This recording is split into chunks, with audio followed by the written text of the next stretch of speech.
So hello guys, for today's video magpapatimbang ako ng printer at saka isang set ng computer. Ito ay ang CPU at saka ito yung monitor.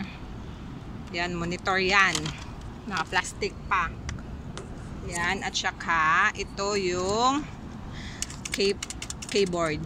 Yan guys, keyboard, monitor, CPU at saka printer. Ito printer to.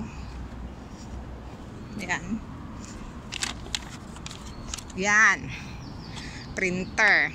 Meron na siyang sira pero ewan ko ano, hindi na lang ako nagtanong sa amo ko. Gusto ko sanang dalhin pero wag na lang sa Pinas. Tapos itong computer, itong CPU, yan.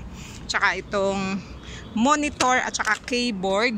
Sabi ng amo ko, hindi niya alam kung sira ba or hindi.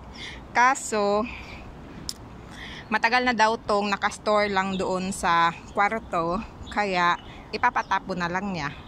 So yun, hindi niya tinry kasi matagal na daw, and noon daw hindi pa to sira, kaso lang tinamad na siya if gumagana na pa ba or hindi. So ako hindi ko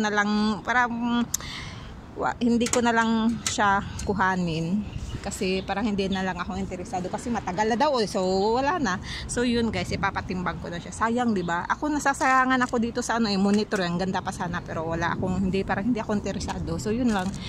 And saka itong printer, kahapon dumating yung bagong printer, Canon yung brand. Ito ang brand nito is Brother. So sayang, di ba? Sayang. So yes, magpapatimbang ako ngayon. Recycle. So yes guys, bye bye. Yun lang ang ating video for today. Nagtapon ako ng electronics. Bye bye.